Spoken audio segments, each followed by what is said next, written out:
استاد یک سوال آمدم تکراری از بازم از استاد میپرسم. استاد عزیز گفتن راجع به خوارج کم ذره معلومات بده. چه رقم بودن، از کجا پیدا شدن، چه رقم مردمایی بودن، چی اعمالا رو انجام دادن و صفاتش در حدیث رسول الله صلی الله علیه و سلم درباره خوارج چی بیان کرده؟ صفات خوارج. جزاکم الله خیر. بارك الله فيكم. البته بارك الله فيكم برادر از ایمران. خوارج ها اولا کلمه خوارج، اگر شیخ با معذرت همین اصول خوارج بسیار اختصار، اصول خوارج فقط اختصار کمی دوستا بفهمن که خوارج کی هستن. فقط امیر بعضی دوستای فکر میکنه که خوارج کدام سبزی است خوردنی است، همین چی است. حتی بعضی که فتوا میتن میگن خوارج یعنی خارج از دین، یعنی کافر، یعنی بی دین، بی دیانت. سبحان الله. ان شاء الله بسیار اختصار اگر امیر بیان کنید. بله، خوارج ها کسانی هستند که پیامبر صلی الله علیه و سلم از اونها البته که دین داده و پدر خوارج ها ببین بابای اونها در زمان پیامبر صلی الله علیه و سلم به پیامبر سخنی ناسزا گفته و گفته که اعدل ای محمد عدل بکن و پیامبر صلی الله علیه و سلم گفتند از فرزند همین فرزندهای میآید و کسی که اونها رو به قتل میرساند البته که اجر میگیرد. و خوارج ها اولین وقتی که به وجود آمدن در زمان عثمان ابن عفان رضی الله عنه و بعد از این همچون یک جماعت مشهور شدن در زمان علی ابن ابی طالب رضی الله عنه که اولین جماعت مذهبی در زمان علی ابن ابی طالب همچون عقیدوی به وجود آمد. خوارج ها کی هستند؟ عقیده اونها چگونه عقیده است که ما باید اصل موضوع اینجاست که خوارج رو بشناسیم. اصول خوارج قدیم یک نمود خوارج بود و خوارج زمانه ما یک نمود خوارج است. چگونه که مرجئه القدیم و مرجئه زمان نمیگن. ما خوارج های زمانه رو اگر بگوییم و خوارج های قدیم هم همچنین اصل رو داشتن که میگن اولین عقیده اونها الاصل فی الناس کفر، اصلی همه انسان هایی که در روی دنیا هستن این کفر است.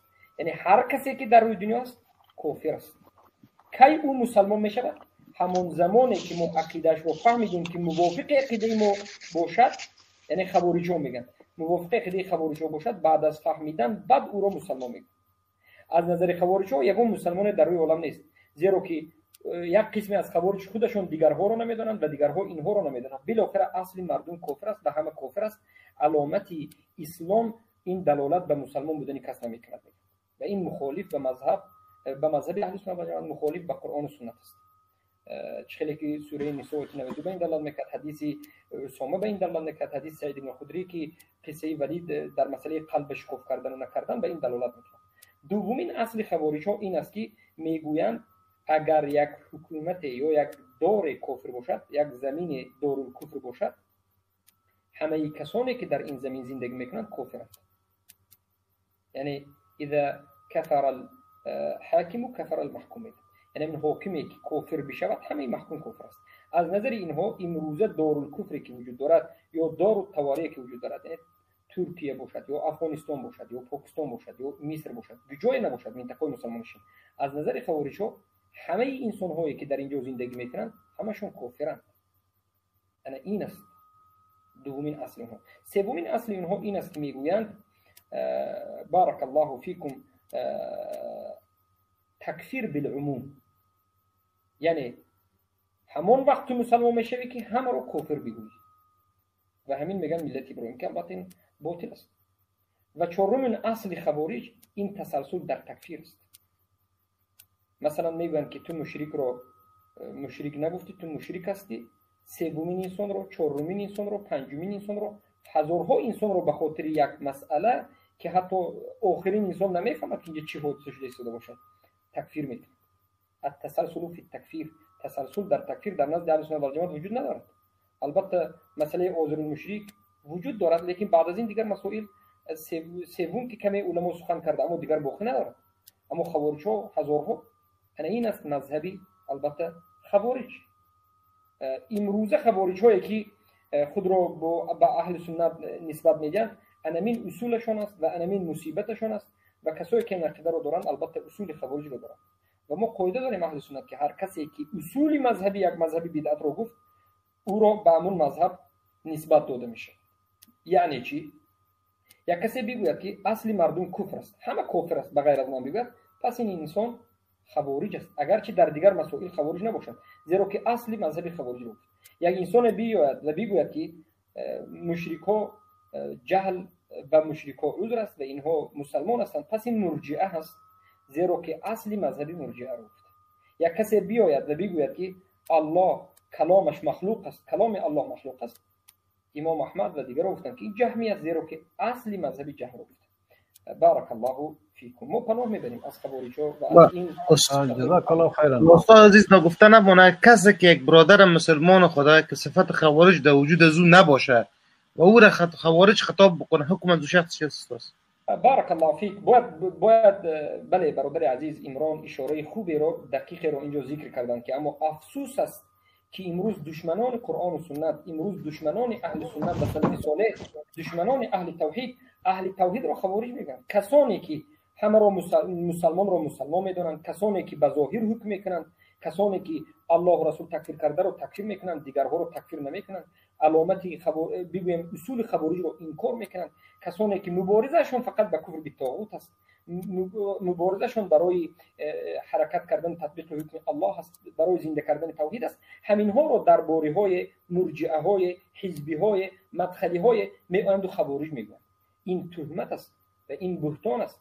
و اگر این خوارج گفتنشون به مانند مدخلی ها که خوارج میگویند و بعد از این کلاب النار میگویند و سگ‌های جهنمی میگویند و بعد از این تکفیر میکنند، تکفیر باشد، اینها خوارجند، اینها خودشون خوارجند و تکفیریند و البته که این بهتانشون در نزد الله جواب خواهد داد. من در اینجا بیتی که ابن القیم گفته، ابن القیم ببینید احمد ابن حنبل رو خوارج گفتند، شیخ الاسلام ابن تیمیه رو خوارج گفتند و ابن القیم رو خوارج گفتند، محمد ابن عبدالوهاب رو تا بروز خوارج میگن و دیگر طالب علمان اهل سنت و جماعت توحید رو خوارج گفتند.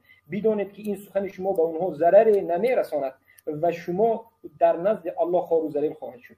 ابن القیم رو خوارج گفتند که ابن القیم شکایت کرده، تهمت آنها رو در نونیه ذکر میکند و میگه من لی بمثل خوارج قد كفروا بالذنب تأويلا بلا إسيان وخصومنا قد كفرونا بالذي هو غاية التوحید والإيمان. یعنی ما چیکار کردیم که ما رو خوارج میگوید؟ به خاطر این ما رو خوارج میگید که ما توحید را تحقیق کردیم و مشرک را مشرک نامیدیم. شما به خاطر این که توحید را تحقیق کردیم میآیید ما رو خوارج میگید. اما بدونید که این جاهلانه است و بدون علم است. و بارک الله فیکم. از همین جد میگویم اینها سلیمان العلوان در حق این چنین انسان‌هایی که اهل سنت را خوارج میگن گفتند هؤلاء مرجئه للطواغیت و خوارج للموحدین. اینها مرجئه هستند در روبروی طواغیت و مبالات میکنن طاغوت ها را. با طاغوت ها همه نیکی و خوبی و دوستی را میکنند، اما در حق اهل توحید خوارجی میکنند و اهل توحید را به بدی یاد میکنند و این خطری بزرگ دارد. و بدانید که فتوای محمد بن عبدالوهاب است که در زمان خودشان کسایی بود که طرفداری از حکومت عثمانی میکرد، دولت عثمانی شرکی که در همان زمان بود. یک جمله از انسانان خود را اهل سنت میگفتند و دولت عثمانی را حمایت کرده و محمد بن عبدالوهاب را خوارج میگفتند. محمد بن عبدالوهاب حکم تکفیر نوران دادند. یعنی این مسئله خطرناک است، مسئله بین‌المللی مسئله خطرناک است.